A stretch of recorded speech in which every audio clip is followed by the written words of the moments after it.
dia, boa tarde e boa noite. Sejam muito bem-vindas a mais um bate-papo à luz do candeeiro, o podcast que lança a luz sobre as trevas, afastando os demônios da ignorância. Eu sou o Francioli Araújo. Eu sou Caroline Silva. Eu sou Vitória Frutuoso. E se eu pegar colando, toma a prova e leva 0. Mas antes de começar o nosso bate-papo, queria lembrar que vocês podem nos ajudar a levar esta luz a mais pessoas, divulgando o nosso projeto em suas redes sociais. Se você é professor, divulgue no seu grupo de alunos. Se você é aluno, divulgue com seus colegas e participem conosco. Enviem suas perguntas em nossas redes sociais, por e-mail, por mensagem de voz se estiver ouvindo pelo Anchor, ou comentários nos episódios postados em nossa página, que teremos o maior prazer em interagir com todos vocês. E onde você pode nos ouvir? Nos principais agregadores de podcast: Spotify, Apple Podcast, Deezer, Google Podcasts ou no próprio Anchor, além da nossa página aluzdocandeeiro.com.br, onde os episódios também são postados lá. E não esqueçam de se inscrever em nosso podcast, para que sempre que um novo episódio vá ao ar, o que acontece normalmente às segundas-feiras, você receba uma notificação e comece o seu dia com muito conhecimento. Aguardamos ansiosamente o seu contato.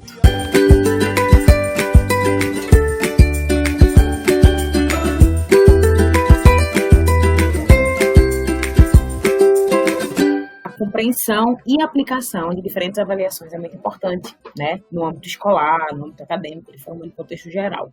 Então, um retorno mais completo sobre o aprendizado dos alunos, como ele está sendo orientado, o desenvolvimento dele na escola, é um nome chamado prova.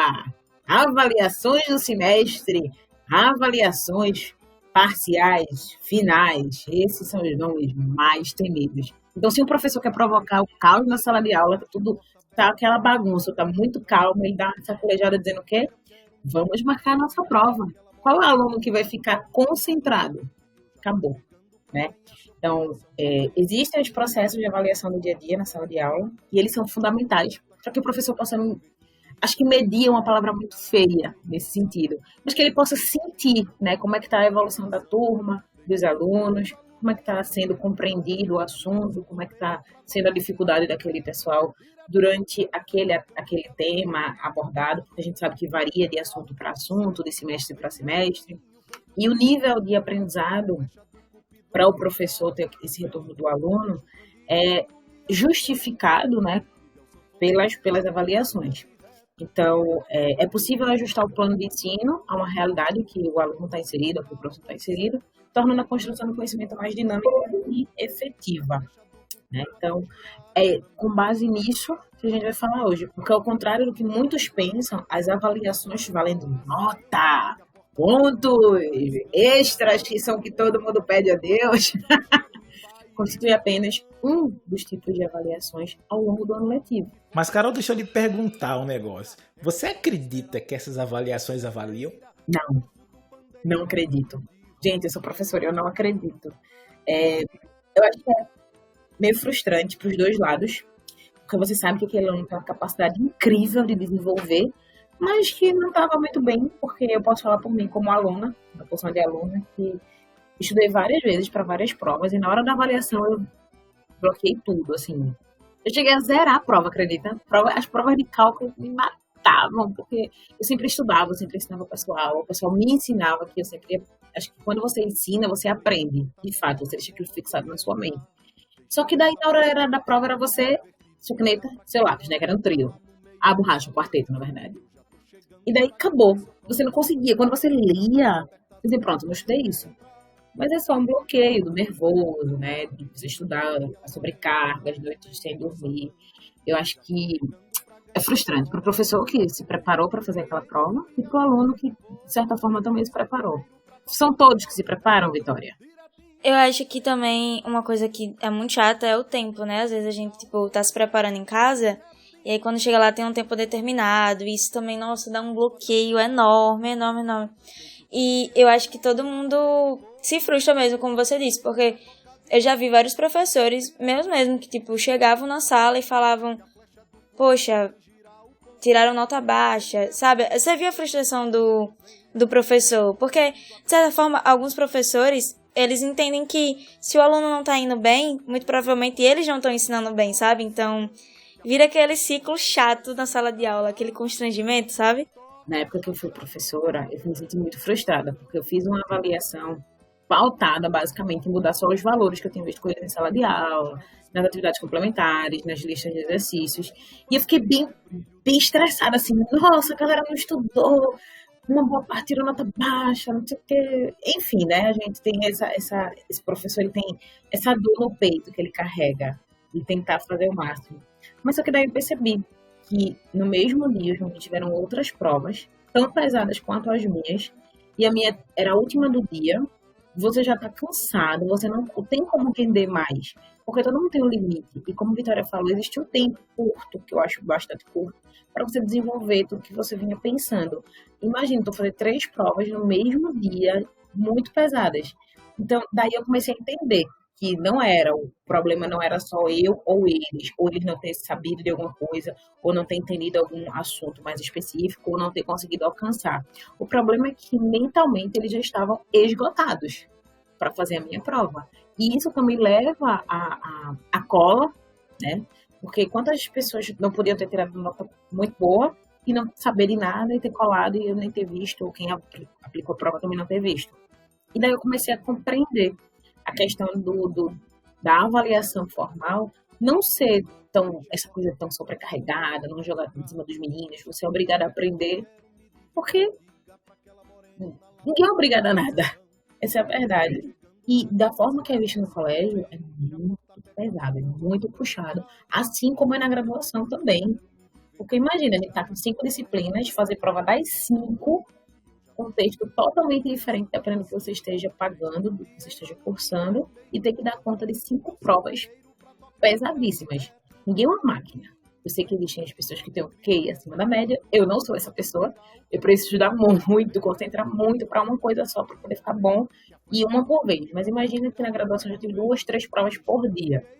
Eu não sei vocês, então fala aí para vocês. Eu tô colocando meu ponto de vista como aluna e como professora, e os dois lados são muito exaustivos. Olha, depois que a gente gravou um episódio sobre o Feynman e eu comecei a ler sobre o Feynman, né, eu vejo assim como que o nosso sistema já fazia críticas, né? Isso já vem fazendo críticas há muito tempo. Quando eu era aluno do ensino técnico, do ensino médio, depois como professor, a gente conseguiu fazer algumas coisas, mas é muito difícil se lutar contra um sistema completo. Mas eu vejo, eu me preocupo bastante essa questão de prova, porque para mim prova não avalia, de forma geral ela não avalia. Ela induz o aluno a um comportamento que está associado às palavras do Feynman. O cara vai estudar, ele vai decorar aquilo momentaneamente, porque muitas vezes as metodologias que nós usamos em sala de aula, ela não faz com que o aluno aprenda, né? A gente tem um conteúdo programático que ele deve ser passado, então espera-se que ao final de uma determinada disciplina, ou como os pedagogos gostam de falar, né, de uma componente curricular, né, que ao final desta componente curricular, o aluno tenha desenvolvido, né, algum conhecimento, ele tenha aprendido alguma coisa. Só que, cara, é muito difícil você conseguir um nível muito alto de transmissão desse conhecimento, né? Passar esse conhecimento e o aluno ele dá esse retorno aí de tudo aquilo que foi passado, né? Eu acho muito complicado. É complicado, sim, porque como você falou, o sistema ele não nos ajuda a fazer diferente. O professor ele meio que tem que se virar, assim como o aluno também tem que se virar, um para ensinar, o outro para aprender e vice-versa. E na verdade o professor ele não precisa ter todo o conhecimento, né? E ele precisa apenas passar o que ele sabe. E o que ele não sabe, gente, eu não sei, semana que vem a gente vai saber. Vou estudar, vou dar uma olhada, vou pesquisar. E na próxima semana a gente vai estar vendo esse conteúdo. Por quê? A prova, ela reduz o seu conhecimento a uma página, 2 páginas, e limita o que você pode ser. Nós somos diferentes em vários âmbitos, em várias questões, e nós pensamos de forma diferente. Eu lembro muito que quando o Enem foi criado, né, o Enem era para substituir a forma exaustiva, na época aqui em Pernambuco era COVEST, primeira e segunda fase, para substituir esse sistema de que o aluno ele tinha que decorar tudo isso para fazer uma avaliação, né? A proposta do Enem era ela ser bastante cotidiana e que ela fizesse o aluno pensar. O conteúdo estaria aplicado no cotidiano dele. Então, ele teria a possibilidade de entender de uma forma mais aplicada na sua vida, no seu cotidiano, na sua escola, o que ele ia fazer. Então, Foi. Então, ele não seria aquele ser humano condicionado a aprender para fazer uma prova. Assim como eu sinto ainda, pelo menos eu acho, que, inclusive na graduação, nós somos condicionados a decorar e filar, sim, colar, para fazer uma prova. Terminou a prova, acabou. Como é que é o termo aí em Pernambuco?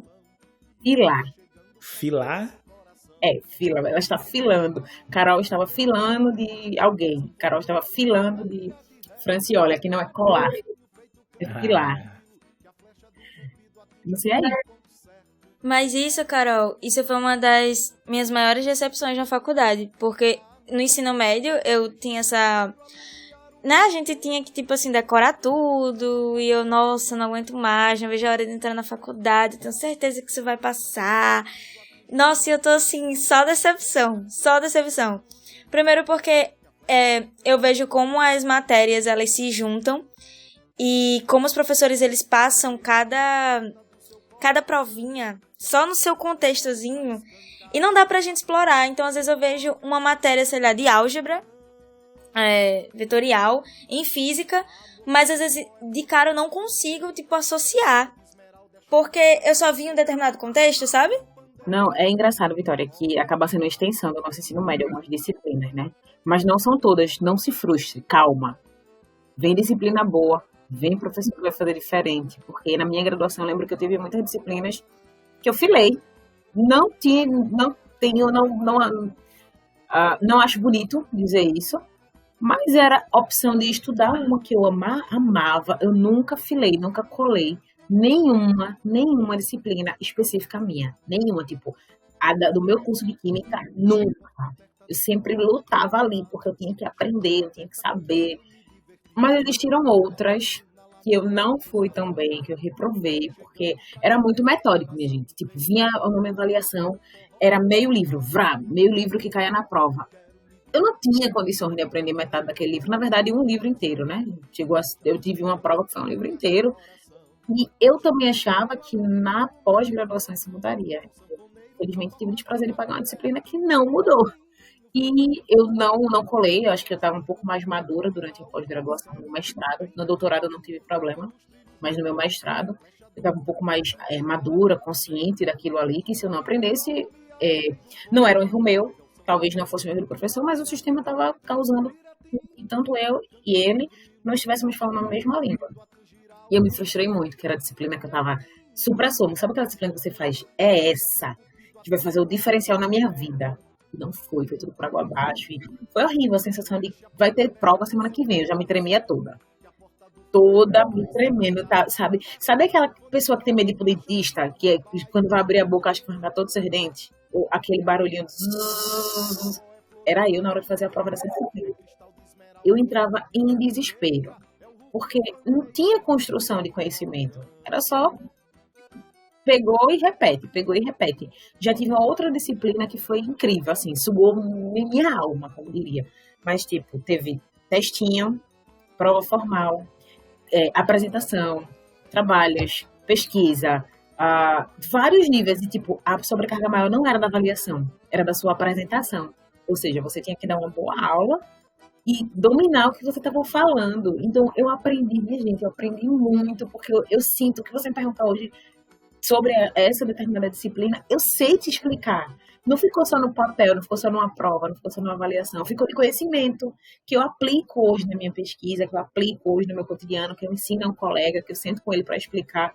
E isso me disse, caramba, eu quero adotar essa metodologia. Porque o aluno ele não vai estar estudando só para fazer uma prova. Ele vai estar estudando para aprender. Porque para que ele ensine a outra pessoa, ele precisa entender. Porque eu lembro que o professor nos dizia assim, olha, eu não quero que você só pegue algo pronto ou cole de algum livro e repita. Não, você vai ensinar pra gente o que você entendeu. E o que não ficou muito claro, bota aí, a gente pontua e volta junto para repetir. Nas dúvidas, porque a gente também ganhava ponto. Eu lembro que a gente ganhava, olha que baixaria, ganhava ponto quando participava. Então o professor dizia assim, olha gente, vale ponto extra se vocês fizerem pergunta no final de cada apresentação. Porque é uma forma de eu fazer vocês prestarem atenção, porque não adianta o colega de vocês estar falando e ninguém está prestando atenção também, só ele como avaliador. Então, todo mundo na sala era avaliador. Todo mundo tinha que fazer pelo menos uma pergunta a cada 2 apresentações. E eu achei fantástico, porque eu ficava assim, ó, e tomando nota de tudo. Do que só fazer uma prova e 3 provas, né? Porque aqui na Instituto Federal são 3 provas e a final. Tipo, mediu em que meu conhecimento? Tinha uma régua? Tipo, ela não sabe, então ela não serve. Ela vai ser reprovada porque ela não tem o mínimo. Eu acho que disciplinas mais pontuais, por exemplo, as disciplinas mais de exatas, de cálculo, essa coisa, de fato, ela é um pouquinho mais difícil de entrar na mente e não tem... Eu posso estar enganada, redondamente enganada. Eu vou contestar você. Mas termine o seu raciocínio. Ela não tem um jeito tão fácil de se aprender, tão suave. Para algumas pessoas ela é show de bola. E daí eu acho que tem muita questão do como o professor vai inovar aquilo ali para te passar. Mas eu ainda sinto que está muito bloqueado, que ainda continua sendo. E vou passar uma lista de exercício, você vai responder e vai responder a prova. E daí você vai fazer só as 3 provas. Ou na escola, né, que a gente fazia 4, que era um por semestre, mas recuperação, final, vamos se arrastando e tal, pra chegar lá. Quem nunca, né, gente, no ensino médio? Eu, física sempre. E daí... Gente, não é bonito isso, tá? Não façam isso. Eu, química sempre. Ai, Vitória, que triste. Mas e daí eu acho que é muito da troca, sabe? Não tô falando mal de nenhum professor, mas acho que falta aquela questão do querer mudar a didática para ajudar o aluno. Olha só, eu acho que é o seguinte, e eu vou deixar, vocês vão escutar um barulhinho aqui, é porque eu estou numa cadeira de balanço, né? Além da luz do candeeiro, eu estou na cadeira de balanço. Então a gente está na cadeira de balanço aqui, sentado, conversando, batendo papo. Veja bem, assim, só a gente falar em questão de prova aqui, né? Você já tem aqui inúmeros desdobramentos para o nosso bate-papo.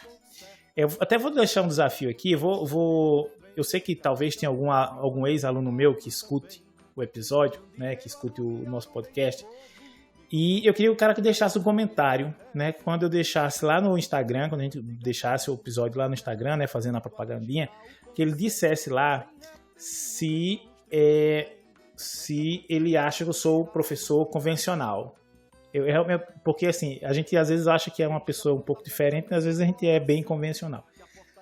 Mas eu me lembro de aplicar a prova em sala, do pessoal me mandar vídeo no dia anterior, todo mundo estudando em sala de aula, fazendo tipo oração, porque... E eu achava que isso era porque eu era um pouquinho diferente, né?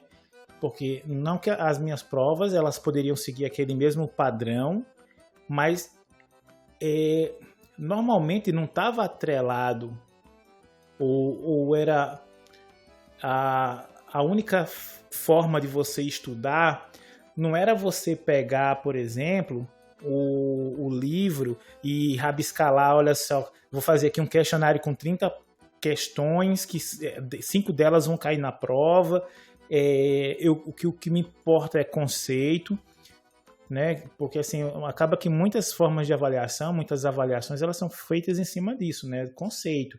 Então, eu vejo aqui meu filho estudando, ele basicamente pega o livro, ele começa a pegar a matériazinha dele lá, aí ele olha, diz, faz lá um questionáriozinho, quando faz, E aí você tem basicamente uma repetição, às vezes com as mesmas palavras do que está no livro. Ele vai colocar com as mesmas palavras. Outra coisa é você lançar um desafio, né? Você lançar um desafio. Por exemplo, a gente vai falar sobre, já que, né, como nesse bate-papo as pessoas são da área, entendem o que eu vou falar,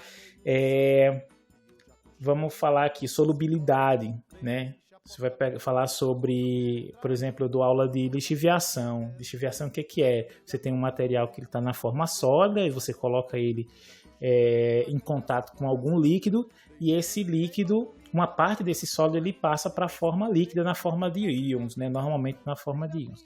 Onde é que a gente faz isso todo dia? Todo dia, não é hoje não, todo dia o que esse cara faz. Você faz café, por exemplo. Você faz café, você coloca um sal no feijão, você coloca um sal no arroz. Ocorre um processo ali de solubilização que, se eu tivesse uma quantidade maior do sólido, né, e menor do líquido, eu estou fazendo uma lixiviação desse processo. E aí a gente começa a pensar nessas coisas simples, cara, que olha, todos os conceitos, eu não consigo imaginar química, por exemplo, né, porque eu estou na área de materiais, e entrei na área de materiais, eu era um 0 à esquerda em química. Hoje eu sou um zerinho aqui, eu entendo um pouquinho de química, aprendi um pouquinho de química, eu não sou bom como eu gostaria, mas aprendi alguma coisa. E aí o que acontece? Todos esses fenômenos você consegue enxergar no seu dia a dia. Todos esses fenômenos. Aí você pega uma matemática. Qual é o grande problema da matemática? Por que a Mônica falou, a Mônica Cota falou no nosso episódio anterior, né, sobre representatividade da feminina na ciência, muito bem. A física, no meu entendimento, né, é aquela área de estudo que faz com que você entenda o universo, as relações, seja elas quais forem. A matemática, ela transcreve essa relação para uma linguagem, né? No caso, para a linguagem matemática. Só que quando a gente está no ensino médio, quando a gente está no ensino fundamental, nós somos condicionados a odiar a matemática. Eu me lembro que eu ainda tive que sentar não, né? Ficar de joelho no milho. Eu ainda tive que ficar até mais tarde na aula, né, ser o último a sair, porque eu errei a tabuada, né? Você é condicionado, você não aprende, você é adestrado a fazer aquilo. Quem é que gosta? Qual é o ser humano que gosta de ser adestrado? Então, quando você falou, Carol, sobre questão de inovação, eu sei que tem muito professor bom de matemática que ele pode lhe ensinar o cálculo, fazer entrar na sua cabeça, mas assim, se você está traumatizado desde o ensino fundamental, você não conseguiu desenvolver um pensamento matemático, né, uma lógica matemática na sua cabeça, porque lhe botaram medo, aí fica muito complicado você aprender cálculo, né? Foi a mesma coisa que aconteceu comigo com física quântica, cara. Sou extremamente triste por conta disso. Mas assim, é uma realidade. Eu não consigo aprender esse negócio. Triste, né, meu filho? É triste, mas é real. E daí, vamos fazer terapia, viu, bebê? Terapia é bom pra alma. Terapia é bom pra alma. E daí, são bloqueios que, de fato, acho que todo mundo precisa de terapia. Olha, se você começou a estudar, você vai precisar de terapia. Isso é um fato. Não tô brincando. Isso não é brincadeira, isso é muito sério. Por quê? É como o Franciele colocou. A gente foi condicionado. E eu lembro que eu nunca cheguei a ajoelhar no milho, não, tá, Franciele? Eu sou um pouquinho mais recente. Mas eu cheirava a parede. Cheirei muito a parede. Eu já sou amarela. Todo mundo pode perceber, eu sou amarela. Mas eu cheirei muito a parede, bicho. E minha mãe disse, você tá mais amarela que o normal. Porque eu cheirei muito a parede, bicho. Eu não sabia, e principalmente nas aulas de matemática, eu levava mais pau pra cheirar a parede. Isso na 3ª, 4ª série. E daí, acho que na cabeça, naquela época, era bom para que eu pudesse aprender e melhorar. E não foi. Acho que a Vitória é a mais nova aqui. Ela não pegou essa fase, graças a Deus. Mas pegou alguma coisa que te marcou, Vitória? É porque uma coisa que eu pensei também, que Franciele falou mais ou menos sobre isso, é que quando você já vem traumatizado, é muito difícil você conseguir criar gosto pelaquilo, sabe? Ou, às vezes, tem até uns professores que querem inovar já no final do curso ou no final do ano, mas os alunos, eles já estão tão cansados, tão condicionados, que eles estão assim, tá, professor, passe logo a prova pra gente se livrar logo dessa matéria, sabe? Porque, assim, quando a gente começa a entender que é como se não importasse o conhecimento e sim a sua nota no final, a gente cria um certo, vou usar uns termos que a galera tá usando muito hoje, ranço. E cria muito trauma de verdade. Esses dias eu tive prova de cálculo e, por incrível que pareça, pelo menos pra Vitória antiga, cálculo tem sido uma das melhores matérias que eu tô pagando, porque finalmente eu tô vendo matemática sendo aplicada.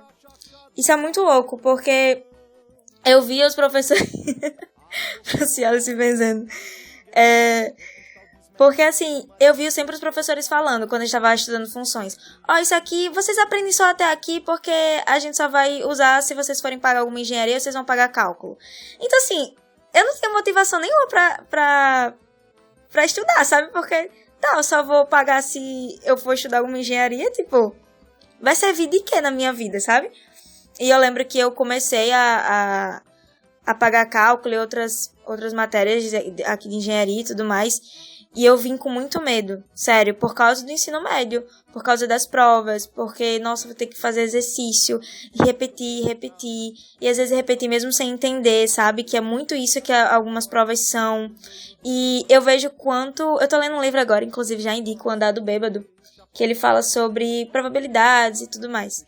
E eu vi assuntos que eu vi no ensino médio sendo aplicados no nosso cotidiano. Esse autor é muito bom, ele fala bastante sobre essas coisas. E eu fico, nossa, como teria sido interessante ter abordado esse tipo de livro no ensino médio, sabe? Como teria sido interessante numa aula de matemática a gente ficar discutindo esse tipo de coisa. E dá pra se fazer isso. É como você falou, Carol, é uma troca. E, nossa, assim, tem sido um desafio. É muito engraçado a gente falar sobre isso logo hoje, essa semana, que eu tive várias provas. Porque é um desafio entre você até gostar do assunto, mas aquela prova dá um frio na barriga, dá uma ansiedade. Às vezes você tira a nota baixa, sua autoestima vai pro buraco, você só pensa em desistir. É triste demais, gente. Eu não sei onde foi que eu vi, qual rede social que eu vi, uma postagem dizendo assim: ainda bem que eu não desisti na minha graduação quando eu reprovei disciplina tal, porque hoje eu estou mandando um foguete pra NASA. Eu vi um negócio desse também aí. Você não é uma nota. Você não é uma disciplina que você reprovou, você não é uma matéria no ensino médio que você não conseguiu superar ou que você precisou colar. Porque nós temos aptidões diferentes para determinadas coisas. E nem todo mundo é bom em cálculo, nem todo mundo é bom em física, assim como nem todo mundo é bom em português. Porque, olha, uma coisa que eu vou falar aqui, que eu, Carol, acho, é uma das coisas mais difíceis ser professor de português. Bicho, a galera manda muito bem, porque é muito difícil. É muito difícil. E quando faz as reformas da língua, é espetacular. Eu tiro meu chapéu demais. O pessoal de humanas e o pessoal de história que tá ralando aí, ó, nesse momento que estamos passando. E tem que explicar para o menino por que a gente está passando por isso de uma forma não agressiva. O menino de aquele estalo, porque ele tem que debater aquilo, o menino vai debater em prova. Olha, tu vai colocar na prova que tu viu no livro? Não. E eu tenho uma crítica a me fazer, para mim mesmo, tá? Que é o seguinte: eu não fui uma boa professora no início, agora que eu dei uma parada, não. Mas durante um tempo eu tentei me modelar, me remodelar, ser uma pessoa melhor. Mas o sistema, dependendo de onde você esteja, da rede que você esteja, não lhe ajuda. Não lhe ajuda a ser melhor. Você quer fazer uma atividade diferente, você não quer fazer avaliação, porque você tá, sabe? Não, a coordenação vai chegar para você e vai dizer: você vai ter que fazer a avaliação desse menino. Não, mas não precisa fazer uma avaliação, vamos fazer uma didática nova? Não, você vai fazer uma avaliação.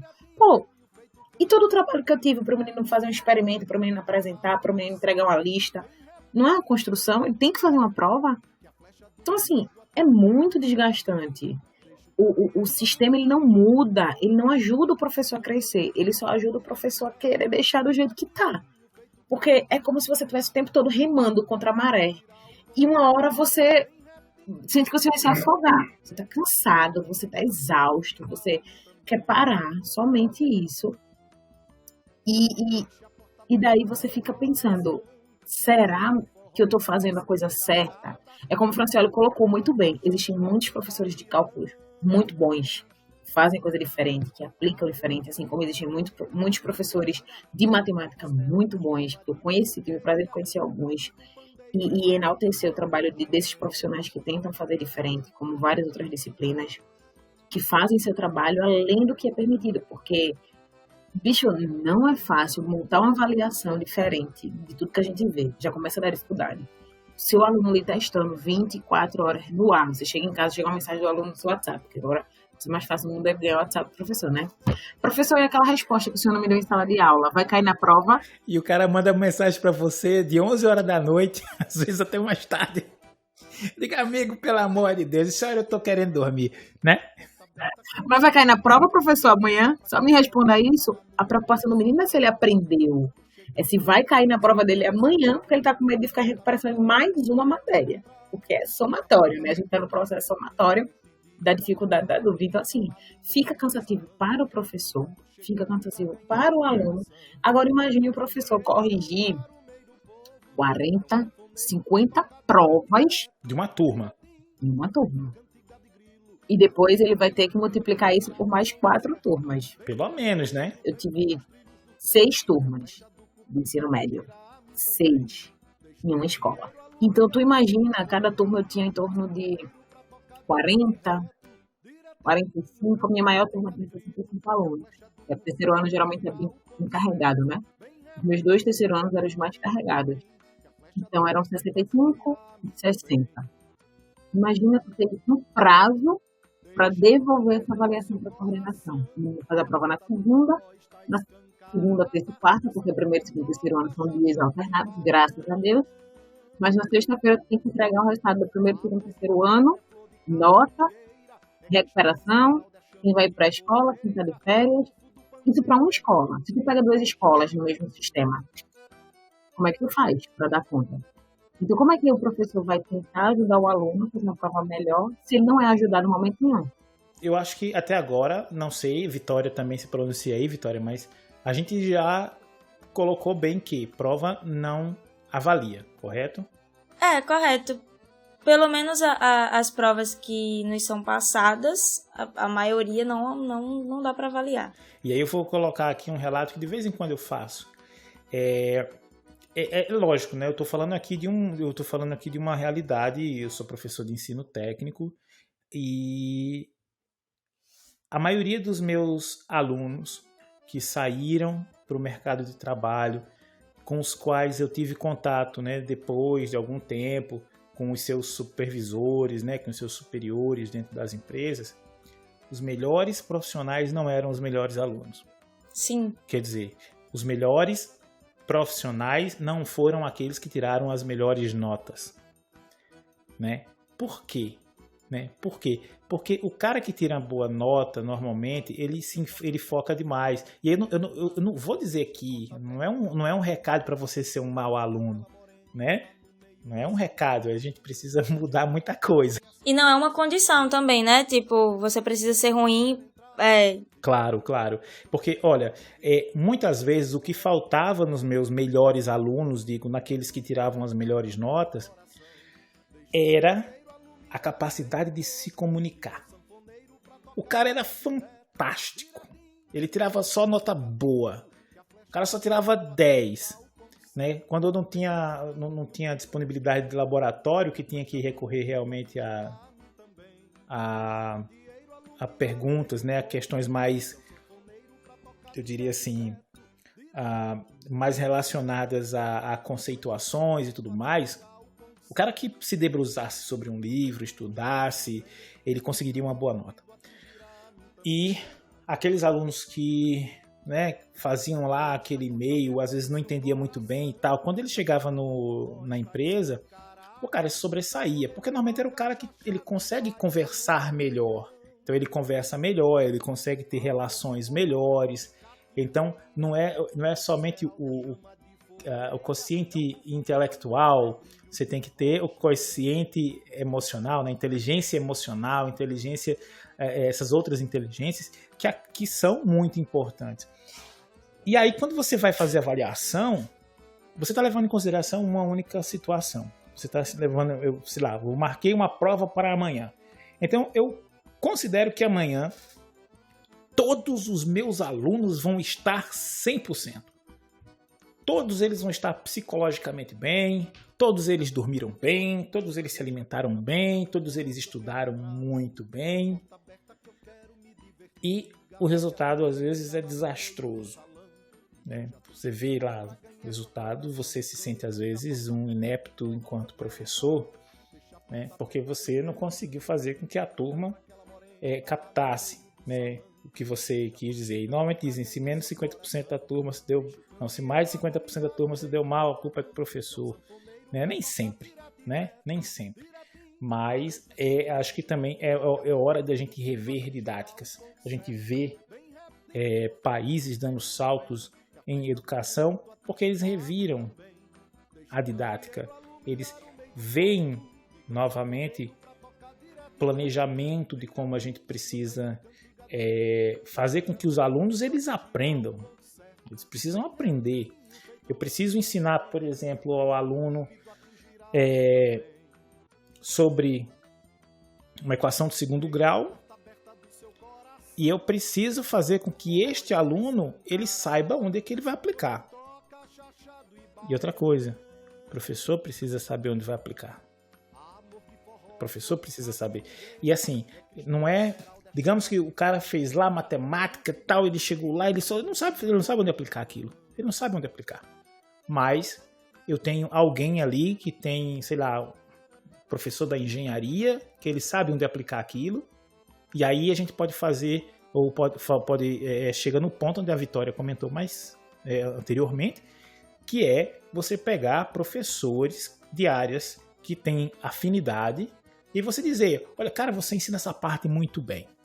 E a gente aplica nessa área. A gente precisa ser, enquanto professor, parar de ter preguiça. E eu não vou usar palavras, né, para amenizar a situação. A gente tem que parar de ser preguiçoso e tem que começar a buscar aplicações para o conhecimento que a gente dá em sala de aula, porque isso vai fazer com que o aluno ele tenha interesse por aquilo que a gente está lecionando. E a gente tem que parar com a mania de repetir os mesmos erros que os nossos professores cometeram conosco no passado, né? Não é fácil. Lembrando que toda construção ela é muito pesada, ela é dolorosa e ela requer tempo. Talvez eu tenho um pouquinho de uma forma diferente de pensar do Francioli. Talvez eu acho que não seja preguiça. Sim, não vou generalizar, obviamente, assim como eu acredito que você não esteja generalizando. Mas eu acho que às vezes o sistema maltrata muito, dependendo de onde você esteja. O sistema de educação que você esteja, seja ele municipal, estadual, ou privado, ou federal. A gente sabe que existem essas esferas e que cada uma delas joga em cima do ombro do professor a responsabilidade de fazer, muitas vezes, o que eles deveriam trazer.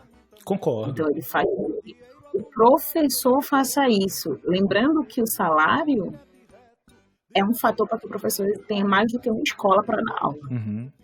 Né? E daí, eu acredito que entra na zona de conforto, no sentido, não sei se concordam comigo, de que acaba não sendo preguiça, acaba sendo zona de conforto, porque é o seguinte, o que eu dou nesse primeiro ano, eu vou dar em qualquer primeiro ano, vou pegar daqui para frente. Então, eu não vou mudar muita coisa, porque eu já tenho 5 primeiros anos, tenho 4 segundo anos e tenho 6 terceiros anos, em diferentes escolas. Então, o que eu botar para um, eu vou jogar no outro, e eu só vou mudar a forma de cobrar nessas diferentes esferas. Se mudar, né? Exato. Às vezes, tá tão cansado, eu acho que é cansado, de fato. Acho que a verdade fala que a gente coloca nesse momento é o cansaço. O cansaço físico, o cansaço moral do professor, de muitas vezes está sendo testado não só pelos alunos, porque se fosse só pelos alunos estava de boa, está muito boa, porque acho que um aluno no dia a dia ele vai entendendo o professor vai entendendo o aluno, eles vão tendo aquela troca, a construção, porque para mim a avaliação de fato ela seria eficiente se ela fosse uma construção. Se eu não pegasse e dissesse assim, olha, hoje vai ter uma atividade só de artes e ela vai somar na sua nota. Ou eu vou ter uma atividade só esportiva e ela também vai somar na sua nota.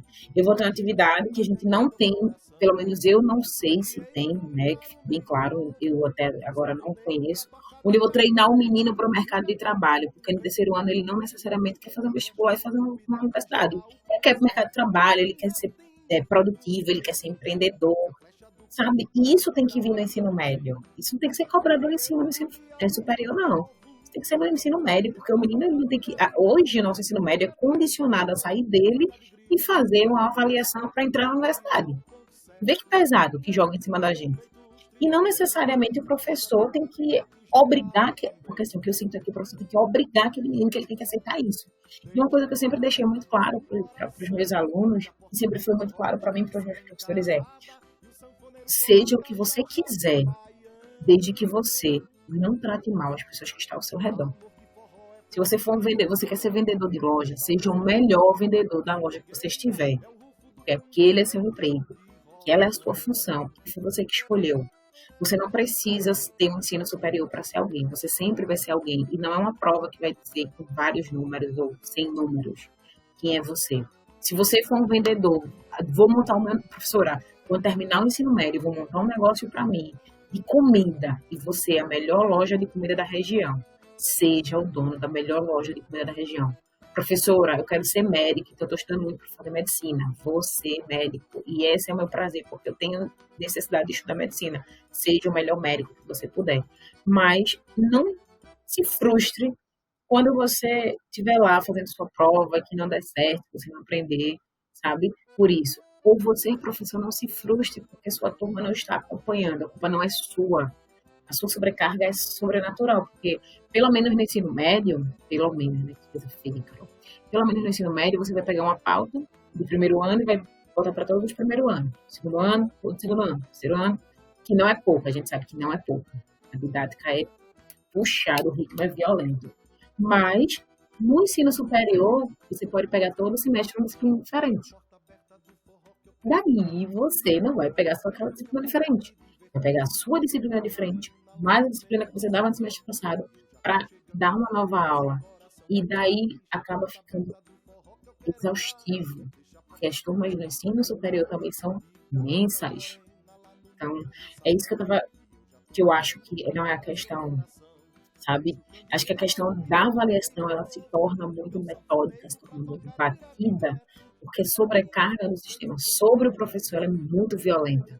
Ela só acha que o professor não faz, que o professor não consegue, que o professor tem que inovar, que o professor não tem mesmo.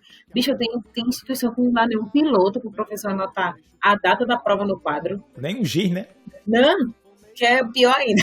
Não, mas só para deixar claro, Carol, quando eu falo preguiça, é nesse sentido de que a gente sabe que você tem alguns professores que eles realmente preferem seguir lecionando da mesma forma.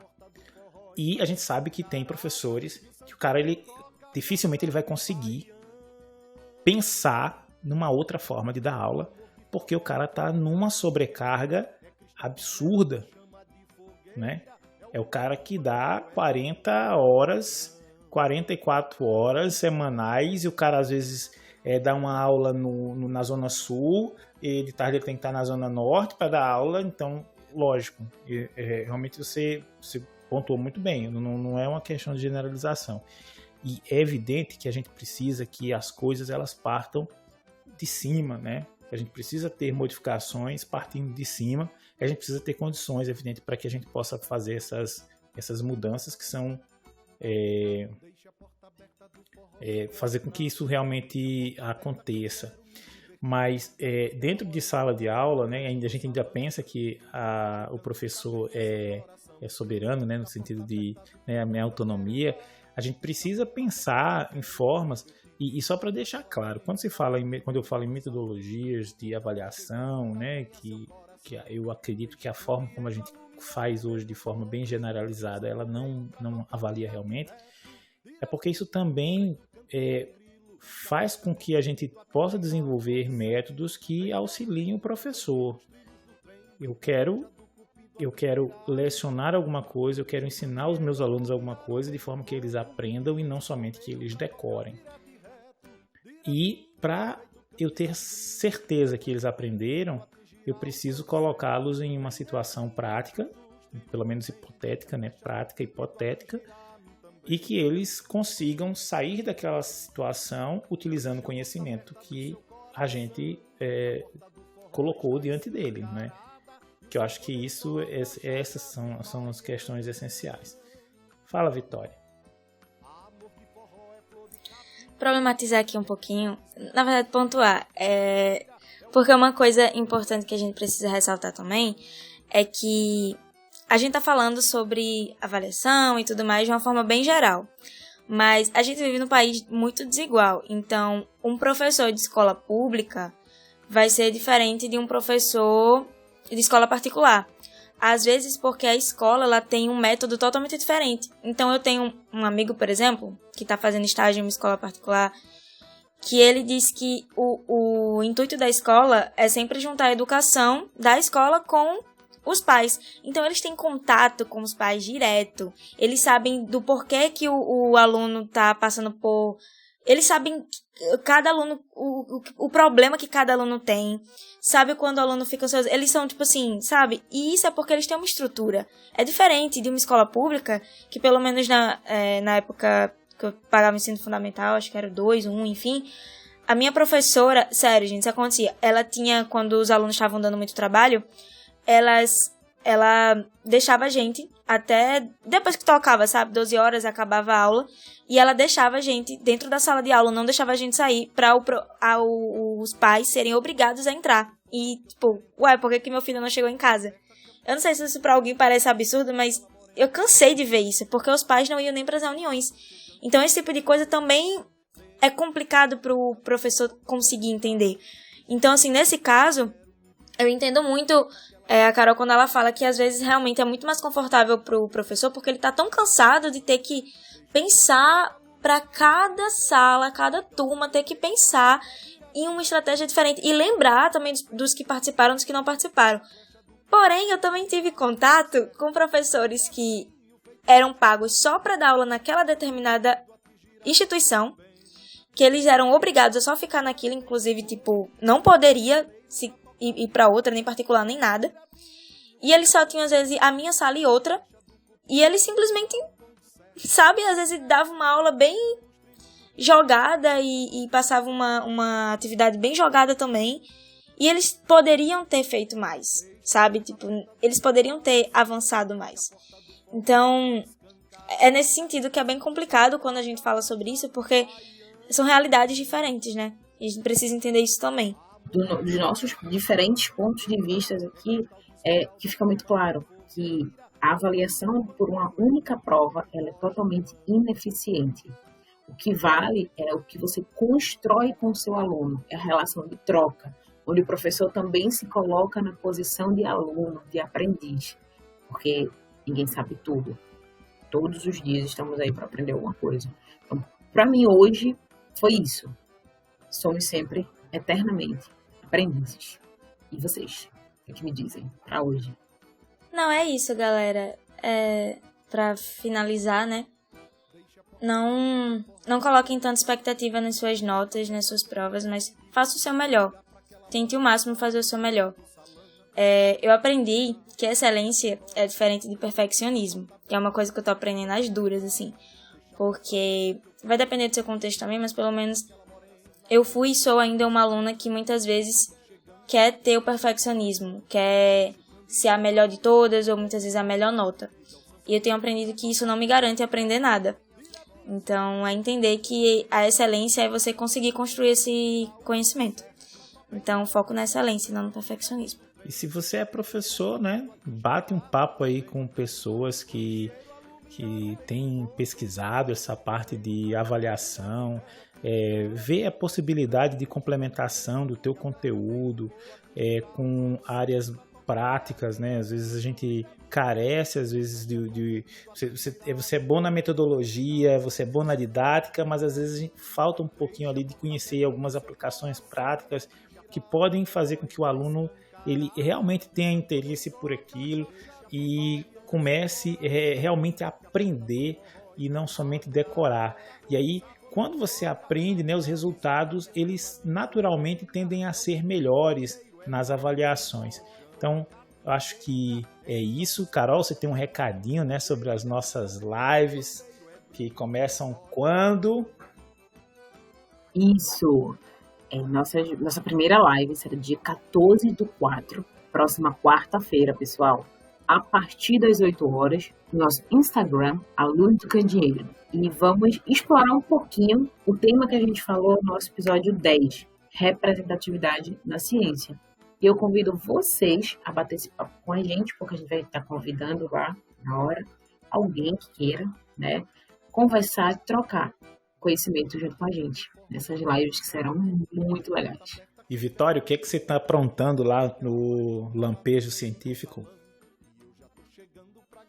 Então, galera, a gente tá levando luz pra galera, levando lampejos, e a gente sempre tá, toda semana, a gente posta conteúdo novo sobre ciência, divulgação científica e principalmente voltado para recursos naturais. E tá bem legal, então sigam lá no Instagram e também no blog que a gente tem, Lampejo Científico. Então é só seguir lá o Lampejo Científico no Instagram, siga-nos evidentemente no A Luz do Candeeiro no Instagram. Nós também estamos no Twitter, é só buscar A Luz do Candeeiro também, ou aluzdocandeeiro.com.br, que é a nossa página, onde você vai ter lá algumas poesias do Nelson Almeida, além dos episódios do podcast e algumas reflexões que nós fazemos aí esporadicamente. Então é isso aí, pessoal. Acho que a gente consegue fechar o episódio de hoje. Tchau e até o próximo episódio. Até a nossa próxima live, na verdade, né? Então, nossa live na quarta-feira. Tchau, pessoal. Vai ser um prazer conversar com vocês na quarta-feira. E nós nos encontramos na próxima semana, hein? Não esquece da gente, não. Tchau, galera. Sempre muito bom conversar com vocês. E é isso aí. Tchau, tchau e até a próxima.